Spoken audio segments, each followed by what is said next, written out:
শত বিলিয়ন ডলারের বৈশ্বিক হালাল মার্কেটে প্রবেশ করল বাংলাদেশ। মধ্যপ্রাচ্যের দেশগুলো সহ বিভিন্ন দেশের হালাল মার্কেটে বাংলাদেশি স্কিন কেয়ার কসমেটিক্স পণ্যের বিশাল চাহিদা বাংলাদেশকে বহির্বিশ্বের নতুন উচ্চতায় নিয়ে যাচ্ছে।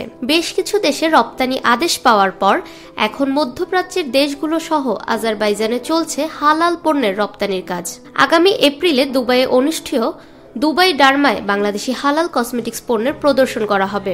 এই মেলায় বিশ্ব হালাল মার্কেটের বড় ধরনের শোডাউন হবে বলে মনে করছেন সংশ্লিষ্টরা। রোববার আনুষ্ঠানিকভাবে বিশাল এই রপ্তানি বাজারে প্রবেশের ঘোষণা দেয়া হয়। রাজধানীর বনানীর হোটেল শেরাটনে তারকা বেষ্টিত এক জাঁকজমকপূর্ণ আয়োজনের মাধ্যমে রিমার্কের ডিরেক্টর মেগাস্টার সাকিব খান সবার সামনে ঐতিহাসিক এই ঘোষণাটি দেন। দেশসেরা ক্রিকেটার তাসকিন আহমেদ, সাব্বির রহমান, তানজিন হাসান তামিম, রিমার্ক হারল্যান্ডের এক্সিকিউটিভ ডিরেক্টর এবং জনপ্রিয় চিত্রনায়ক মামনুন হাসান ইমন এবং রিমার্ক পরিবারের সদস্যবৃন্দ। রিমার্ক হারল্যান্ড সাধারণ মানুষের স্বস্তির জায়গা নিশ্চিত করেছে।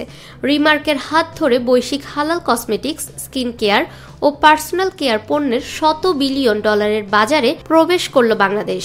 লিলি হালাল বিউটি সোপ ও অলিল হালাল লিপবামের মাধ্যমে সারা বিশ্ব জুড়ে হালাল কসমেটিক্স, স্কিন কেয়ার ও পার্সোনাল কেয়ার পণ্যের বাজারে ব্যবসায়িক কার্যক্রম শুরু করতে যাচ্ছে রিমার্ক। হালাল পণ্যের ক্রমবর্ধমান বাজারে রিমার্কের হাত ধরে বাংলাদেশ শীঘ্রই একটি শক্ত অবস্থান তুলে ধরে বৈদেশিক মুদ্রা অর্জনের মাধ্যমে দেশের অর্থনীতিতে উল্লেখযোগ্য রিমার্কের সাথে অন্তর্ভুক্ত রয়েছেন মেগাস্টার সাকিব খান, জনপ্রিয় সঙ্গীত শিল্পী ও অভিনেতা তাহসান, জনপ্রিয় চিত্রনায়িকা পরিমণি, বিদ্যা সিনহা মিম, নুসরাত ফারিয়া, তানজিন তিশা, নাজিফা তুষি, সাবিলা নূর, কেয়া পায়েল, প্রার্থনা ফারদিন দিঘি, পূজা চেরি ও চিত্রনায়ক মামনুন হাসান ইমন ও সিয়াম আহমেদের মতো জনপ্রিয় ও দর্শক নন্দিত মিডিয়া ব্যক্তিত্ব।